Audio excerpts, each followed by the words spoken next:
Kylie Jenner est poursuivie en justice par un ancien employé.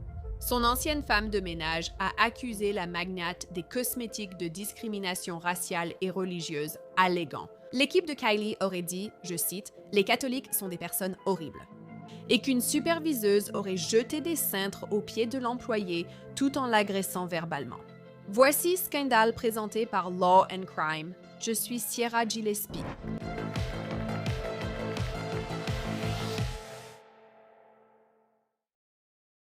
La star de la télé-réalité, Kylie Jenner se retrouve dans une situation délicate alors qu'une ancienne femme de ménage dépose une plainte cinglante contre elle. Et il y a une longue liste d'accusations contre Kylie et son entreprise ici, notamment la discrimination raciale et le harcèlement, la discrimination religieuse, la discrimination liée au handicap et les représailles. Une nouvelle plainte affirme que l'équipe de Kylie claquait des doigts à cet employé, exigeant que le travail soit fait, et qu'il l'aurait, je cite, rabaissé et humilié en raison de sa race, de son origine nationale et de sa religion. En plus de cela, Kylie est accusée de ne pas avoir payé, y compris le salaire minimum et la rémunération des heures supplémentaires. La plainte affirme également que l'équipe de Kylie a forcé son ancienne employée à travailler pendant le déjeuner ou les repas, ainsi que pendant les pauses. Le scandale d'aujourd'hui nous emmène à Eden Hills, en Californie. C'est une communauté fermée luxueuse à l'ouest de Los Angeles, et c'est là que vit Kylie Jenner. Et par maison, je veux dire que c'est là où se trouve l'une des nombreuses maisons de Kylie, mais c'est l'endroit principal où certains des faits qui lui sont reprochés auraient eu lieu. Maintenant, ces accusations ont été portées par une femme nommée Angelica Hernandez Vasquez. C'est l'ancienne femme de ménage de Kylie. Et selon une plainte civile déposée par l'équipe d'Angelica le 17 avril, Angelica a commencé à travailler pour l'équipe de Kylie le 10 septembre 2024. Angelica a été embauchée comme femme de ménage et a passé environ une semaine dans la résidence de Kylie à Beverly Hills avant d'être transférée à la résidence de Hidden Hills le 17 septembre 2024. Et c'est là que les problèmes auraient commencé. Selon la plainte, dès son premier jour à la résidence de Hidden Hills, la plaignante, c'est-à-dire Angelica, a été traitée avec hostilité et exclusion. Dans sa plainte, Angelica mentionne certains principaux employés de Kylie occupant des postes de supervision. Seuls leurs prénoms sont cités, pas leur nom de famille. Il y a Patsy, qui était la gouvernante en chef, et Elsie, qui travaillait comme une autre superviseure. Tout au long de son emploi, la plaignante a été soumise à un harcèlement grave et répété de la part des agents des défendeurs, y compris Patsy et Elsie. Selon sa plainte, Angelica se voyait régulièrement confier les tâches les plus difficiles et les moins désirables à la maison, et elle était exclue de l'équipe d'entretien ménager. Soumise à l'intimidation et à des traitements dégradants, elle a été publiquement rabaissée et humiliée, en raison de sa race, de son origine nationale et de sa religion. Angelica est une femme salvadorienne et une catholique pratiquante. Pendant qu'elle travaillait pour Kylie, elle a déclaré qu'elle était la seule employée salvadorienne. Et selon Angelica, cela a été utilisé contre elle. Les agents des défendeurs ont fait des déclarations, y compris, mais sans s'y limiter, que les catholiques sont des personnes horribles adressées à la plaignante, des remarques laissant entendre que des travailleurs d'origine similaire avaient été expulsés et des déclarations mettant en avant leur propre citoyenneté américaine tout en se moquant ou en intimidant la plaignante au sujet de son statut migratoire. En plus de tout cela, les superviseurs auraient également exigé à plusieurs reprises de voir le téléphone d'Angelica, l'accusant de dire du mal d'eux, puis la réprimandant même lorsqu'elle suivait les instructions. Angelica dit que tout cela avait pour but de l'humilier, de l'intimider ou d'asseoir leur pouvoir sur elle. À plusieurs reprises, Angelica affirme s'être adressée au superviseur pour signaler ce harcèlement présumé. Mais au lieu de faire des changements, Elsie et Patsy l'ont simplement forcée à faire leur travail, puis lui ont dit de partir si elle n'aimait pas la façon dont elle était traitée. Les choses ont culminé après Thanksgiving 2024 lors d'une réunion présumée. Angelica affirme avoir encore évoqué les problèmes présumés, mais Patsy et Elsie se sont contentées de se moquer d'elle au lieu de répondre. Aucune mesure n'a été prise pour résoudre le problème. Et Angelica dit qu'elle a découvert plus tard qu'elle avait été enregistrée pendant cette réunion sans son consentement. Après la réunion, les représailles auraient simplement continué. Angelica dit que sa charge de travail a augmenté, et cela quand on la faisait travailler. Elle dit que ses heures ont parfois été réduites, la forçant à moins travailler. Ensuite, la situation s'est aggravée et, après une nouvelle plainte, cela a tourné à la violence pour elle. Aux alentours du 29 mars 2025, une superviseuse a jeté des cintres aux pieds de la plaignante tout en la réprimandant. Angelica affirme également qu'il y avait des problèmes avec sa paie, Elle affirme des salaires impayés, des retards de paiement et des absences de paiement sur de longues périodes, des heures supplémentaires non payées, l'absence de pause repas et repos, des bulletins de salaire inexacts et le non-remboursement des frais professionnels. Angelica affirme avoir développé du stress, de l'anxiété et des symptômes proches du trouble de stress post-traumatique. Et à cause de tout cela, elle a pris un arrêt maladie en juillet 2025. À son retour, les conditions hostiles ont continué. Le 4 août 2025, Angelica a démissionné de son poste, disant qu'elle avait l'impression de ne pas avoir d'autre choix. Mais lorsqu'elle a démissionné, elle dit que les défendeurs n'ont pas du tout réagi. Dans l'ensemble, Angelica dit que toute cette épreuve a entraîné une détresse émotionnelle, de l'anxiété, des symptômes de stress post-traumatique et une perte de salaire. Parmi les défendeurs dans le procès, elle cite Kylie Jenner en tant que société et en tant qu'individu, TreeStar Services, La Maison, Family Services, ainsi que 25 défendeurs anonymes désignés sous les noms de Jane Doe et John Doe.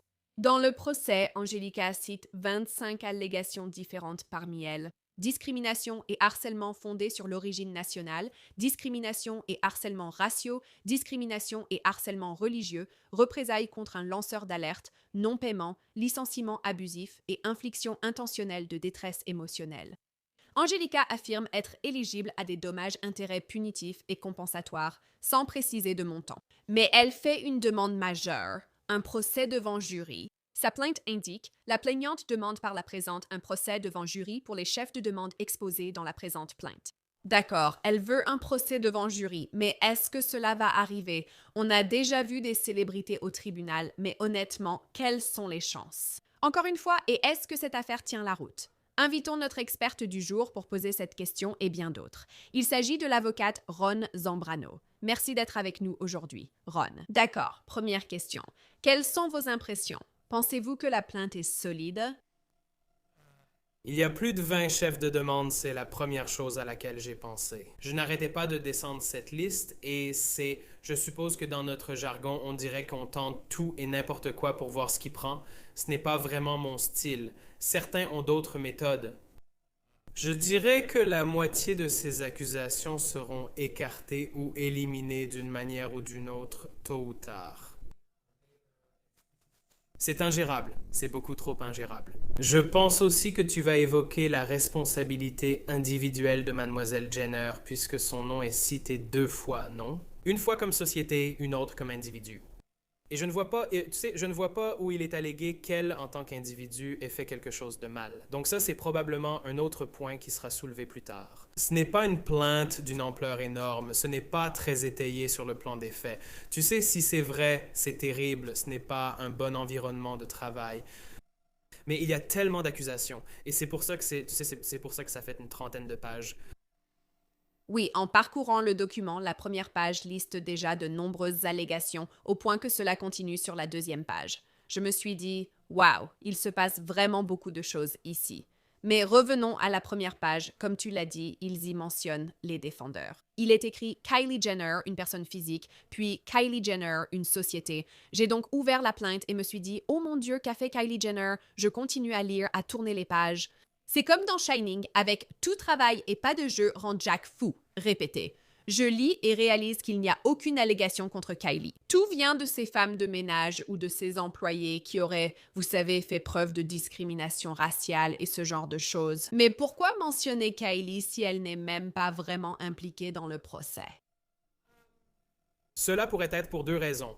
Premièrement, c'est fait intentionnellement pour attirer l'attention des médias, comme cela a été le cas, même si ce n'était pas nécessaire puisqu'elle était déjà mentionnée en tant que société. Vous savez, il reste Kylie Jenner Incorporated, ou alors ils ont simplement oublié de retirer son nom à titre individuel. Et la raison pour laquelle je pense que c'est probablement la deuxième option, c'est que la première chose que l'avocat qui va représenter Mademoiselle Jenner va faire, ce sera probablement, vous savez, la procédure habituelle des cabinets représentant les célébrités à Los Angeles. Je pense à Marty Singer.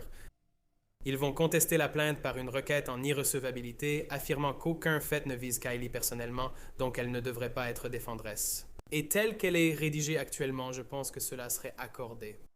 Ce n'est pas qu'elle ne serait pas stressée après, de toute façon, sa société est toujours impliquée, mais vous savez, ce serait une victoire partielle. Et le juge se demanderait, pourquoi est-elle citée à titre personnel sans qu'aucun fait ne soit rattaché à elle personnellement? C'est un peu ce que je me disais en lisant ça parce qu'ils mentionnent aussi que Kylie possède plusieurs maisons. Donc, elle voyage évidemment à travers le monde. Je sais qu'elle gère de nombreuses entreprises. Peut-être ignore-t-elle totalement ce qui s'est passé et se dit « Attends, je ne savais même pas que c'était arrivé. Pourquoi est-ce que je me retrouve mêlée à tout ça ?» De l'autre côté, si je faisais partie de l'équipe de défense de Kylie, je me demanderais si on ne pourrait pas dire la plaignante sait très bien que Kylie Jenner est millionnaire. Elle a même été considérée comme la plus jeune milliardaire du monde. Elle a beaucoup d'argent en banque. Peut-être qu'elle s'en prend à Kylie pour tout cet argent. Est-ce que c'est quelque chose auquel l'équipe de Kylie penserait? Oui, je pense que du point de vue de mademoiselle Jenner, d'un point de vue narratif, c'est ce qu'elle devrait faire, non? Comme si cette affaire était frivole. Vous savez, mon nom était mentionné ici, et il n'y a aucun fait lié à ce que j'ai fait en tant qu'individu. C'est juste une tentative pour soutirer de l'argent. Et c'est généralement ce que font tous les défendeurs célèbres, c'est souvent une tentative pour soutirer de l'argent, ce contre quoi je mets toujours en garde, parce que ce que je ferais si je devais la conseiller, ce serait d'y aller. Je n'étais pas là, mais si tu étais traité de cette façon en mon absence, ce n'est pas acceptable, et je prendrai des mesures pour que tout le monde soit traité avec dignité. Ce n'était pas moi, car tu n'as rien allégué contre moi, et je pense que chacun mérite d'être traité avec dignité, quel que soit son statut. Mais s'il y avait des gens derrière mon dos, tu sais, qui utilisaient mon autorité pour te traiter de cette façon, ce n'est pas acceptable. C'est ce que je ferais. Tu sais, c'est ce que je lui conseillerais de faire. Mais ils vont probablement revenir très très durement contre cette plaignante en disant que c'est juste pour l'argent, qu'il n'y a aucun problème, que tout va bien et qu'on n'a pas besoin de changer, ce qui à mon avis n'est pas une bonne façon de présenter les choses. Mais tu sais, qu'est-ce que j'en sais? Je veux dire, c'est compliqué, non? Parce que les accusations ici sont assez graves. L'une des accusations, c'est que quelqu'un lui lançait des cintres. Tu sais, l'agressait physiquement d'une certaine manière. Une autre des accusations, c'est qu'elle aurait dit quelque chose comme « Tu sais, les catholiques sont des gens horribles » ou « Oh, les femmes salvadoriennes, oh, tu es la seule ». Tu sais, vraiment des choses négatives sur cette femme. Ses croyances, qui elle est, son corps, des objets qui lui sont lancés. Tout ça est horrible. Encore une fois, je ne sais pas si Kylie est vraiment responsable.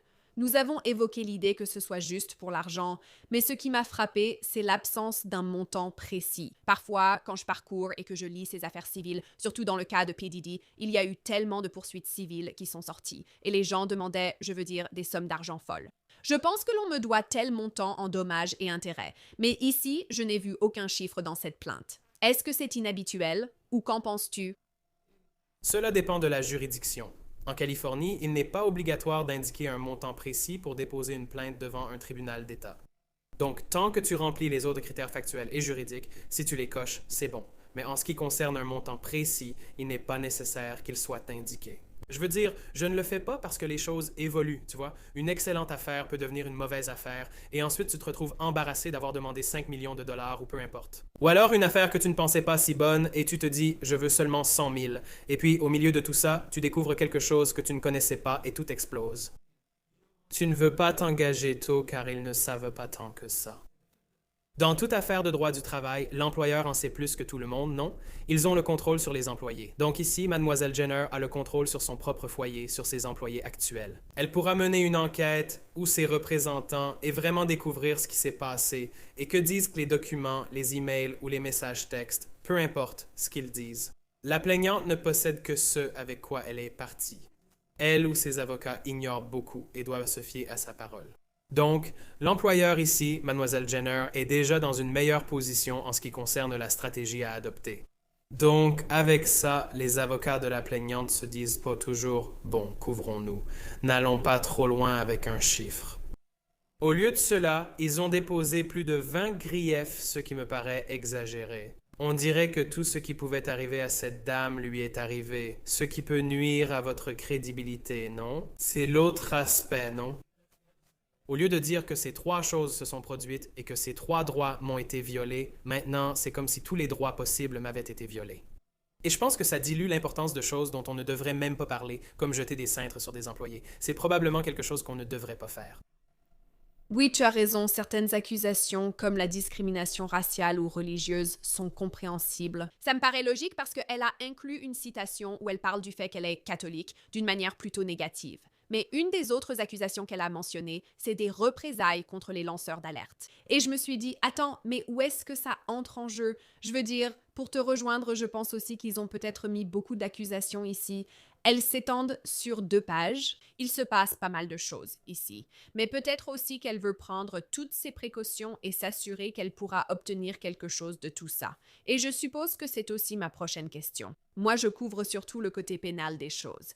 Donc d'habitude, tu sais, la charge de la preuve revient au procureur. Qu'est-ce que ça signifie pour le côté civil des choses? Parce que comme tu le mentionnais, Kylie, la défendresse ici, elle, l'employeuse, en sait plus que la plaignante qui a déposé cette plainte. Donc d'une certaine manière, elle a un avantage. Comment cela se passe au tribunal pour la charge de la preuve?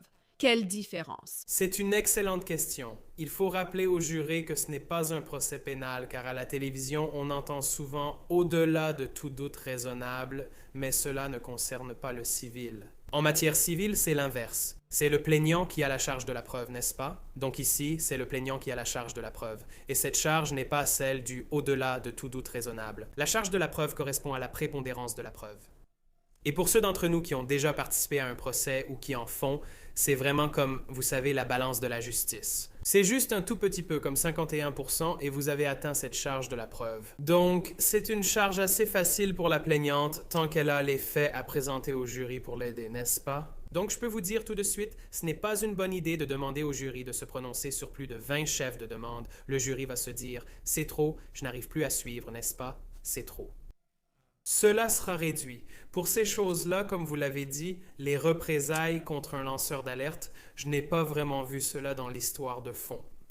Donc, c'est un autre point que les avocats de Kylie vont contester. Ils vont dire « il n'y a pas de fait ».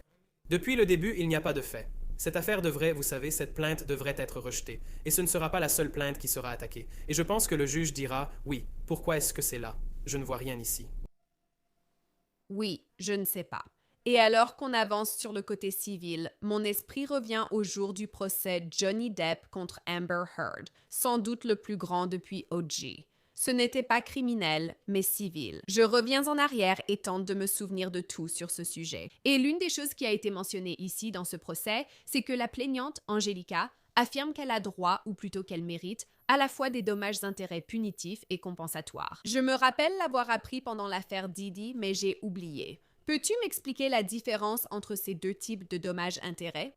Bien sûr, oui, bien sûr. Donc les dommages-intérêts compensatoires, c'est lorsque la plaignante demande au jury, pouvez-vous accorder une somme d'argent pour me remettre dans la situation où j'étais? Que ce soit du point de vue de la détresse émotionnelle que j'ai subie ou de l'argent que j'ai perdu. Parce que j'étais là, elle a dû démissionner, n'est-ce pas? J'ai aussi été forcé de partir. Je n'ai pas gagné d'argent depuis un moment en 2025. Faites le calcul mensuel et donnez-le-moi, s'il vous plaît. Cela compense ma perte. Les dommages non économiques, la détresse émotionnelle, c'est ce à quoi les gens pensent le plus, non? Le préjudice humain, vous savez, ce que j'ai traversé. Quelle est la valeur d'être là, à subir qu'on me lance un cintre? Quelle est la valeur de ça? Il n'y a pas de valeur fixe. On doit simplement en discuter. Et vous, le jury, vous en discutez. Quelle que soit la valeur que le jury décide d'accorder pour avoir subi cela et compenser ce préjudice, cette humiliation, vous savez, supposons que ce soit vrai. Ce n'est vraiment pas une sensation agréable. Et vous savez, oh mon Dieu, qui est-ce à quel point c'est embarrassant et déshumanisant pour les besoins de la discussion? Cet argent sert à remettre le plaignant dans son état initial, non? Comme pour réparer le préjudice, parce que, vous savez, on ne peut pas, et il n'y a plus de loi du talion où on dirait, d'accord, mettez cette dame devant un mur et on va lui lancer un cintre et maintenant tout va bien. On ne fait pas ça. C'est juste de l'argent qui pourrait compenser le plaignant. Donc, ce sont des dommages-intérêts compensatoires. Les dommages-intérêts punitifs servent à punir le défendeur pour une conduite que le jury estime. Et maintenant, je vais rendre ça encore plus confus. Selon une norme claire et convaincante qui est légèrement supérieure aux critères du plus probable que non. Que l'employeur, donc la société de Kylie Jenner, quelle qu'elle soit, car ce n'est pas juste elle, c'est une société. Il y a des personnes qui gèrent sa maison, pas seulement elles, qui ont agi avec malveillance, n'est-ce pas? Malveillance, fraude, oppression de ses droits, des droits de la plaignante. Donc si le jury décide, oui, nous pensons que l'employeur, à un niveau élevé, essayait vraiment d'opprimer ses droits. Nous devrions punir la société pour cela. Nous l'avons déjà indemnisé avec des dommages-intérêts compensatoires. C'est le jury qui l'a fait. Nous voulons donner une leçon à l'employeur, d'où les dommages-intérêts punitifs, de l'argent pour punir. Voilà la différence. D'accord.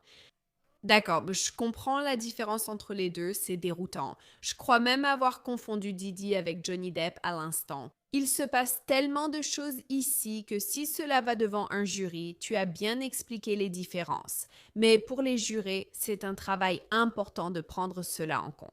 Ils vont vraiment devoir faire attention, se concentrer, garder toutes les preuves en tête quand ils devront décider de quelque chose comme ça. C'est assez compliqué. Et je me demande, la plaignante a spécifiquement indiqué dans sa plainte qu'elle exigeait un procès devant jury. D'après ce que nous avons dit, je ne sais pas si Kylie doit vraiment être mise en cause ici. Je ne sais pas s'il y a vraiment eu des preuves montrant que Kylie Jenner a elle-même commis les faits allégués contre elle. Donc, j'imagine que c'est une question à deux volets. Penses-tu que cela sera rejeté? Penses-tu que l'équipe de Kylie réussira à faire annuler l'affaire et qu'elle ne sera plus considérée comme défendresse? Ou bien penses-tu que cela ira jusqu'à un procès devant jury? Donc, ta question nécessite deux façons d'y répondre ou deux approches différentes. Donc, ils vont absolument le faire. La défense va absolument déposer ce que j'ai déjà décrit comme une contestation de la suffisance de la plainte. C'est une attaque contre la plainte elle-même, disant que certaines allégations mentionnées ne sont pas étayées par des faits ou que les faits supposés présents ne sont pas suffisants. La plus évidente, c'est celle contre Mademoiselle Jenner à titre individuel, n'est-ce pas? C'est celle qui saute aux yeux. Vous l'avez identifiée. Je l'ai identifiée. Le juge va toujours donner au plaignant une chance de corriger ça, n'est-ce pas? En raison de la politique publique dominante qui veut que chacun puisse exprimer ses doléances sur le fond, pas seulement sur des aspects techniques, cela pourrait être simplement un oubli. Toute cette histoire est terrible. Mais tu ne peux pas mentir, n'est-ce pas? Tu ne peux pas simplement inventer quelque chose juste pour la maintenir dans l'affaire. Je ne sais pas si ça en vaut la peine. C'est une discussion différente. Donc, ce sera, je pense, personnellement, ce que je pense en lisant ceci, c'est que beaucoup de ces plaintes seront, tu sais quoi, je retire ce que je viens de dire. En ce moment, une bonne partie, disons 30%, 40% de tout ça sera simplement réduite grâce à ce processus. Je parle de ce processus de contestation. Après la phase de communication des preuves, où chacun est interrogé sous serment, ils déposent une requête de jugement sommaire avec de nombreuses demandes supplémentaires car il y en a vraiment trop. Et le juge va pencher pour rejeter certaines de ces choses. Il y en a vraiment trop. Je pense que lorsque j'ai lu simplement l'histoire, ce que j'ai vu, c'était le harcèlement fondé sur la religion et le harcèlement fondé sur l'origine nationale. Et aussi la plainte pour détresse émotionnelle quand on te jette des cintres, n'est-ce pas? Le problème avec cela, c'est que les personnes qui ont fait ces choses ne sont pas mises en cause à titre individuel. Et la raison pour laquelle ils ne sont pas mis en cause à titre individuel d'un point de vue technique, c'est parce qu'ils n'ont pas 1 milliard de dollars, n'est-ce pas, ou d'assurance. C'est pour ça, pas pour une autre raison. Le juge va donc poser ces questions, n'est-ce pas? Comme, attendez une minute, les personnes qui ont réellement fait les choses les plus scandaleuses, les commentaires les plus scandaleux et qui ont lancé des cintres, ne sont pas mises en cause à titre individuel. Ces personnes devraient être poursuivies individuellement dans ce procès. Les avocats devront y faire face. Pour répondre à la deuxième partie de votre question, je ne pense pas que Mademoiselle Jenner, en tant qu'individu, continuera d'être une défendresse à titre individuel lors du procès. Je pense qu'il restera quelque chose pour le procès. Je pense que si jamais je pense qu'elle sera témoin si elle a eu quelque chose à voir avec ce qui n'allait pas dans son foyer. Mais je ne sais pas, n'est-ce pas? Il se peut que quelqu'un gère tout pour elle et que Mademoiselle Jenner soit interrogée sous serment disant « Je ne sais rien, parlez à mon assistant ou cadre ». Ainsi, Kylie n'ira jamais au procès. C'est possible, mais on ignore. Seul Kylie et ses avocats le savent actuellement. C'est ça. Et ce sont eux que je vais appeler après ça. Non, je plaisante. Nous avons contacté... Tu as dit ça, oui. Nous n'avons pas encore eu de commentaires de l'équipe de Kylie. Mais pour conclure et résumer, ces allégations sont vraiment graves. Personne ne devrait se sentir, tu sais, être amené à se sentir mal à cause de son statut, de sa religion, de son origine, ou être physiquement visé par des cintres lancés sur lui. Mais en même temps, comme toi et moi l'avons souligné, je ne sais pas dans quelle mesure Kylie Jenner elle-même, en tant qu'individu, est impliquée dans tout ça. Je suppose qu'on va devoir attendre de voir. Ron, merci d'être venu sur Scandale et d'avoir analysé ce procès. Bien sûr, quand tu veux. À ce jour, nous n'avons pas eu de réponse de l'équipe de Kylie. Nous vous informerons dès que nous aurons des nouvelles. C'est là que s'arrête Scandale pour l'instant. Si ce que vous avez vu vous a plu et que vous en voulez plus, ou si vous souhaitez me retrouver sur les réseaux sociaux, vous pouvez me trouver sur des plateformes comme Instagram sous le nom de Sierra Gillespie. Merci d'avoir regardé l'épisode d'aujourd'hui de Scandale. Comme toujours, je suis votre hôte, Sierra Gillespie, et on se retrouve la prochaine fois.